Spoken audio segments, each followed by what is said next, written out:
Hello and welcome back to Pics and Portraits, or should I say welcome to Animation Propaganda. Last summer we looked into the history of computer animation in a 4-part series that allows us to explore the topic a little more thoroughly than we normally would be able to. This summer we're doing something similar by looking at the intersection of animation and propaganda. This is something I'm extremely interested in and have been mulling over in my head for the better part of a year. It's a topic we've explored a little bit with Tad Moshinaga, or more recently Aji Subaraya, and animation propaganda will be an extension of this. I wanted to make this video as an introduction to the series, but also as a heads up, as it will feature some content people may be sensitive to.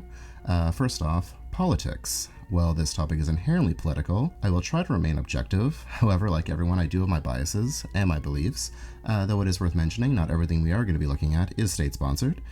Some come from corporations, while others come from churches, and yes, it is still propaganda, even if you agree with it. Secondly, racism. Now, dehumanizing the enemy is a very effective technique during war, and many of the cartoons we're going to be looking at do feature monstrous depictions of various cultures and races. It goes without saying these are gross. I'm not going to excuse these cartoons, however, by saying they are products of their time because they were very successful in their intent and their damage is lasting. There's no doubt these have contributed to the normalization of both racism and xenophobia in a way we are very much still feeling today, and while it is unfortunately unavoidable, it will not be gratuitous. Finally, disturbing content. Propaganda is obviously extremely dark and upsetting, and I will place proper content warnings on each video. As well, this will not be the only content we will feature. There will be sleepcore, as well as other topics unrelated to this theme. And with that all out of the way, what is animation propaganda?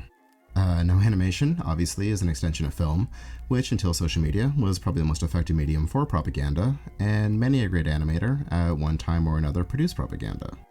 What interests me most about propaganda is the idea of constructing and promoting realities, and we're going to be looking at how and why some of these realities were created and the roles cartoons or animation played. Now, I use past tense because we're going to be focusing almost exclusively on the 20th century, though much of it will probably still feel familiar and maybe even a little relevant today. It's not going to be an exhaustive or chronological history like last year. Instead, I want to focus on specific stories or events tied together by theme or maybe technique. And I'm not trying to make a grand political statement with this. I just aim to create, hopefully, an entertaining series of videos on a topic I find interesting. If you want to sit this one out, I totally get it. It's very heavy. Again, we will have other lighter videos going up, as well as sleepcore for levity. But if you are interested and want to get yourself in the mood, check out the videos that inspired it, like Kaiju Origins or Anime Christmas. If you want to support us, please give us a thumbs up. That helps out a lot.